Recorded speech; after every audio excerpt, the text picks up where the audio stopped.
I'd say it's safe to say that the entire X-Men franchise has rested solely on the shoulders of Hugh Jackman's Wolverine, and thank God for his commitment to that role, or else we may not have ever gotten this film.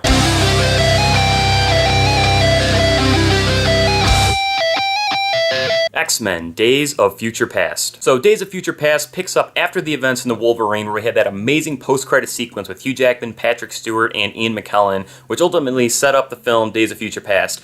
And I only watched the first trailer for this film. I try to avoid trailers at all costs, and I know I've said that before, and I'll say it 100 times again. Trailers are just messing up movies, and I'm sick of having things spoiled for me. And I know a lot of people that review movies as well, they like to talk about all sorts of things about the film, and then the excuse is, well, it was in the trailer, so you already knew that. Well, I stay away from them, so I avoid reviews now until I see the movie because I don't want any of that shit spoiled for me either.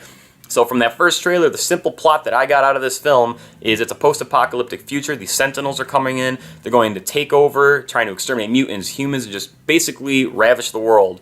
And they need to take Hugh Jackman's Wolverine, send his subconscious back in time to his earlier self so he can go find Xavier, Magneto, gather up everybody to prevent this future from happening.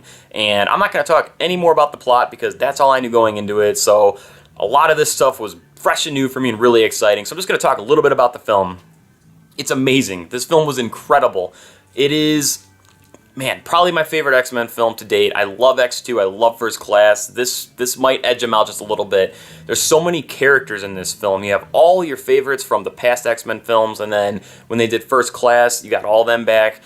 It was so cool having so many characters in one film, and that's what everybody wanted to see. And my personal worry was, is this going to be too much to juggle? With the Avengers, that was a concern. There's so many more characters in Days of Future Past, and I really felt that they handled everything really well. And the thing that worked for that, and why it worked so well for me, is the story is freaking amazing. The story for this film is so good. It is damn near airtight, and I was so satisfied with how this played out because there's some action in the film, and the action is done really well, and you have a little couple scenes in there to kind of push it along, but it's very character-driven, and I love that about the movie. Now, I'm sure if you wanted to sit down and pick this movie apart, I'm sure you could find continuity issues from the other X-Men films, and that's fine, but I'll tell you what, going from X-Men to X2 to The Last Stand, Origins Wolverine, First Class, and then the Wolverine. I mean, there was no idea when they made X-Men that they were going to bring it this far and get to this film.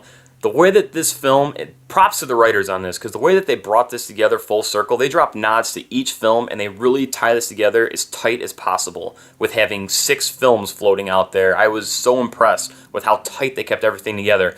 And the possibilities from here are endless. They left it wide open to where they can really go anywhere they want with this franchise now, and we all know the next movie that we're going to get, but who knows how that's going to play into the X-Men characters and all that. So I'm really excited to see where they go from this because, man, they did a really good job wrapping everything together with the previous 6 films and leaving it open to keep going with it. We do get introduced to a bunch of new mutants, and the standout for me was Quicksilver. He was awesome in this film. He's not in it very long, but he has a couple amazing sequences, and it just adds a bunch of badassness with humor and just a fantastic character to add to the film. Now, if I remember correctly, I'm pretty sure Joss Whedon announced that he was going to have Quicksilver and Scarlet Witch be a part of Avengers Age of Ultron prior to X-Men announcing it, so I don't know if they just wanted to jump the gun and have Quicksilver introduced in X-Men first so they could say that they did it first, but he didn't feel shoehorned into this film at all for me. He had a very good purpose. It was a very important purpose, even though his role was limited, but it was an awesome role, and I know they said they were going to use him a lot more in the next film coming up, so that'll be really cool, and I'm looking forward to seeing more of him for sure. But yeah, guys, that's all I'm going to say about Days of Future Past. I don't want to get into too many of those fine line details that I didn't know before going into the film.